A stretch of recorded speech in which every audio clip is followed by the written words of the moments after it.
आपल्या घरचा स्वादमध्ये पुन्हा एकदा तुमचं स्वागत आहे. स्वाद घरच्या चवीचा आणि आपुलकीचा. आज आपण बनवणार आहोत टोमॅटोचा सार. तुम्ही त्याच्यामध्ये मच्छी टाकलात तर तो मच्छीचा रस्सा होईल, आणि जर विदाऊट मच्छी केलात तर व्हेजवाले टोमॅटोचा सार म्हणून खाऊ शकतात. सो टोमॅटोच्या सारसाठी सगळ्यात पहिलं आपल्याला लागणार आहे थोडेसे धणे. त्याच्यानंतर मी 2 प्रकारच्या मिरच्या घेतल्या, एक संकेश्वरी आणि एक बेडगी. सो 5 संकेश्वरी 5 बेडगी मिरच्या लागतील आपल्याला. त्यांना भिजत ठेवायचं एक 10-15 मिनटं. त्यानंतर हे जे आपण भिजत घातलंय ते सुद्धा या मिक्सरच्या भांड्यामध्ये घेऊन त्याला ग्राइंड करायचं, जेणेकरून आपली एक पेस्ट तयार होईल जी आपल्याला फोडणीला वापरायला येईल. आपलं वाटण एकदम मस्त रेडी आहे. आता आपण फोडणीची तयारी करूया. सो फोडणीसाठी आपल्याला फक्त लागणार आहे कढीपत्ता आणि मोहरी. टोपामध्ये थोडंसं तेल घ्यायचं.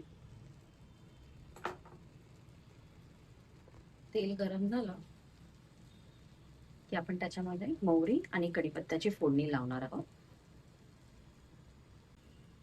आपण कढीपत्ता टाकूया.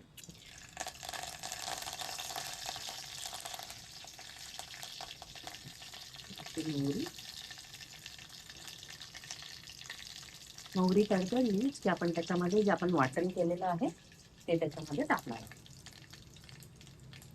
हे जे वाटण आपण बनवलं आहे त्याला आता थोडा वेळ हलवून घ्यायचं. जोपर्यंत त्याला थोडं तेल सुटत नाही तोपर्यंत आपण त्याला थोडं हलवत राहणार आहोत.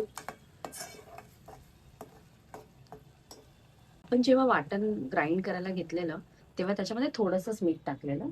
सो आता आपण अंदाजाने आपल्याला जेवढं रश्श्याला हे लागणार आहे मीठ ते आपण टाकून घेऊया. मी 3 लोकांचा रस्सा बनवते, त्या हिशोबाने मी मीठ टाकते.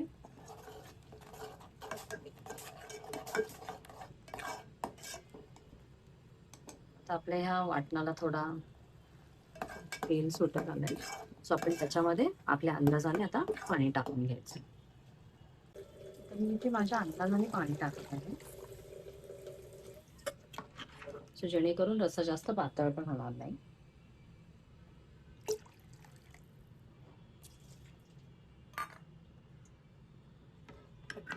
आता ह्याला उकळी येईपर्यंत असंच गॅसवरती ठेवून द्यायचं.